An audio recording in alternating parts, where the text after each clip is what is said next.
All right, man. So apparently, Joseph Kent submitted this letter today, and I have a copy of it right here. The director of National Intelligence, National Counterterrorism Center. And it says here, President Trump, after much reflection, I have decided to resign from my position as director of the National Counterterrorism Center effective today. I cannot, in good conscience, support the ongoing war in Iran. Iran posed no imminent threat to our nation, and it is clear that we started this war due to pressure from Israel and its powerful American lobby. I support the values and the foreign policies that you campaigned on in 2016, 2020, 2024, which you enacted in your first term until June of 2025. You understood that the wars in the Middle East were a trap that robbed America of the precious lives of our patriots and depleted the wealth and prosperity of our nation. In your first administration, you understood better than any modern president how to decisively apply military power without getting us drawn into never ending wars. You demonstrated this by killing Qasem Soleimani and by defeating ISIS. Early in this administration, high ranking Israeli officials and influential members of the American media deployed a misinformation campaign that wholly undermined your America First platform and sowed pro war sentiments to encourage a war with Iran. This echo chamber was used to deceive you into believing that Iran posed an imminent threat to the United States, and that and that sh- and that should you strike now, there was a clear path to a swift victory. This was a lie and is the same tactic the Israelis used to draw us into the disastrous Iraq war that cost our nation the lives of thousands of our best men and women. We cannot make this mistake again. As a veteran who deployed to combat 11 times, and as a Gold Star husband who lost my beloved wife Shannon in a war manufactured by Israel, I cannot support sending the next generation off to fight and die in a war that serves no benefit to the American people nor justifies the cost of American lives. I pray that you will reflect upon what we are doing in Iran and who we are doing it for.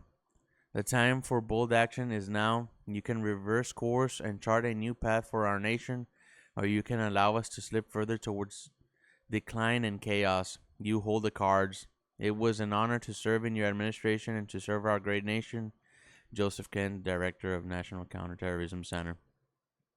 So this is getting crazy, man. There's they call it the Great Awakening, is what it is. I've tried to hold off as much as I could, right? But you always want to question everything, right? Obviously, you want to question everything. And so here's the problem. And this is what I was discussing with my father the other day. I said, coming up like since like fourth grade and up, right? Fourth, fifth, sixth, seventh, eighth, as we go and learning, there was this indoctrination, right? Communism is bad, and we're not to question it, right? It was just like you heard communism, and it was bad, and you heard, Russia and Iran and North Korea, right? And it's like bad and evil, and we weren't allowed to question. It's just these are the world powers, right? Now, as 34 years old, right, from what we're being told, the media, Russia, a great military threat to the world or whatever, they can't take Ukraine. So make it make sense, bro. I mean, somebody's got to be lying. Come on, what's going on there?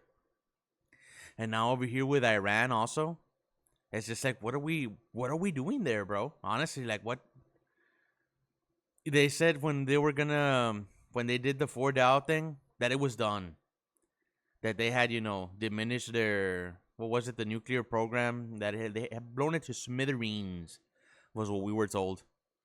Apparently not. Apparently it was a lie. And this guy here, who is in the administration, has made the claim that this is um that we're in there for Israel, right? We started this war due to pressure from Israel and its powerful American lobby. What do they have, man? There's some other people that are saying that this is like distractions from the Epstein thing, right? That this is why they did this in order to distract the people.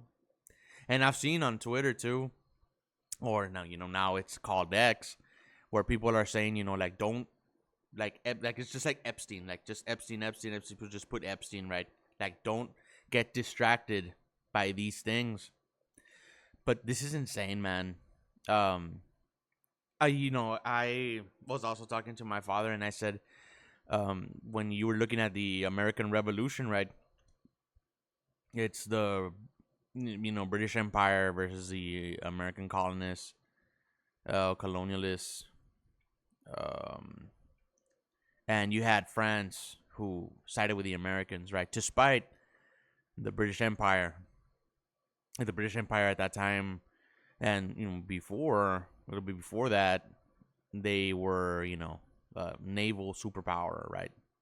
They controlled the oceans in a sense, is what I want to say. But with the help of the French, right, they were able to ally with the Americans, and they beat the British Empire. Just to spite the British Empire. That's why they had done that. Now, the Iranian Revolution, right, is like, well, there's no one to spite. There's, this is what are we trying to do there? Now you look at it and they say it's an internal matter, is what people say. It's like a civil war kind of deal. But you go, just a couple of years into the future from the American Revolution into the American Civil War, and what they is the North versus South, and history doesn't really teach us, or doesn't really talk about it. But I'm pretty sure that the North and the South appealed to France. Hey, fight on our behalf, right? And they didn't get involved. And they didn't get involved because of this reason. When there's two brothers bickering, right, and they're fighting each other, right, when somebody steps in to help one of their brothers out, both brothers turn on that person who's trying to help, right? Because it's like, why are you hitting my brother, right? Like only I'm allowed to do that. You know what I mean? The French didn't get involved, and we should not have gotten involved in these matters either. And we should not have gone involved in any of this. It should have been America first, bro. I'm disappointed. I'm not gonna lie. I voted for this administration three times. Not just me. I'm just a regular citizen, right? I'm American citizen, taxpayer, living paycheck to paycheck, and ask me, right? Am I winning? And I'm not. I'm stretching. Everything has gone up. Groceries have gone up. Gas has gone up. I pay my own utilities, and I'm just trying to stretch every dollar. I'm a single man. I have fathered no children, and it's not easy. But at the same time, coming from a Christian background and being founded in faith, I'm also not worried, because whatever happens is because that's how God wanted it. I just accept it. But this year is one where it's just like, we were supposed to be winning, man, right? And we're not. So I don't know what's gonna happen. I don't know what this means. I don't know who else is gonna drop. I'm assuming that Tulsi Gabbard is one. Also, she's a veteran too. She's looking at this, and it's just like, what are we doing, man? I'm pretty sure, I don't know. I don't talk to those people. I'm just assuming. But this is crazy, bro. This is crazy, and it better not be true either. It better not be true that what the claim here, due to pressure from Israel and its powerful American lobby. I have nothing against the people, but I've heard this enough, and it's just like, well, there's a reason why they're saying this. So this whole thing sucks. Hopefully we can get out of there. Hopefully no more lives have to be lost. Hopefully we can reverse course. Hopefully that this guy's praying here. so we can just return to some normality and just focus on the American people, man, because that's what we voted for, and we're like this is I think about it. What interest is this to you or me, or what are we gaining from this, man? Right? We know how much it costs to defend against those drones, the technology that it takes and stuff, compared to the drones that they're using, right? The Iranian people, the IRGC or whatever. You tell me, man. But that's all I have for you. Let me know in the comments what you think. Leave a like, subscribe, message. I'll be there. I'll be reading your comments. And yeah, 100 subscribers, 1,000 subscribers is the goal. We'll get there eventually. But let me know what you think. These are serious, serious times. Now more than ever, I encourage everybody to start looking towards Christ. I have a feeling that these are the birth pains. This will be a separate conversation, but that's all I'll say for now. And I'll see you all in the next one, man. Peace.